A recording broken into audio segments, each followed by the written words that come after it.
Околу 2 години ќе бидат потребни владата да може да ги имплементира препораките на Мешовитата историска комисија и да се направат потребните измени во учебниците, вели вице-премиерот за европски прашања Бојан Маричич. Додава дека македонските власти се во постојана комуникација и со техничката влада во официјална Софија, но препораките ќе треба да се имплементираат реципрочно и паралелно во двете држави. Сепак засега нема конкретен одговор кога ќе биде свикана седницата на владата на која треба да се усвојат препораките. Се уште не е размислувано, затоа велам, за секоја точка од протоколот постои група која што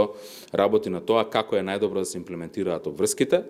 Пак ќе кажам, овие работи се деликатни, бидејќи заедно се носени одлуките во историската комисија, логично и заедно се имплементираат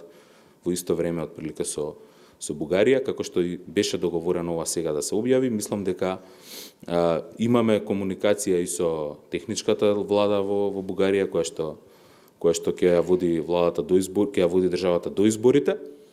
Се разбира, ова со учебниците, рековме, има рок од 2 години, имаме време за имплементација, има и процедури многу кои што треба да се направат. Одговарајќи на новинарски прашања во врска со барањето на ВМРО ДПМН, идно да биде свикана собраниска седница за уставните измени, Маричич пак вели дека се уште не е време, но ќе се искористат сите механизми, ако треба и посебни разговори со пратениците на опозицијата, за да се дискутира зошто е потребно отварање на уставот. Од партијата на Мицковски пак и денеска со став, ако власта е сигурна дека има двотретинско мнозинство и досега можела да иницира свикување на седница за отварање на уставот. СДСМ нема мнозинство и токму од таа причина избегнува да ги организира, да кажеме да го свика собранието, односно и да остави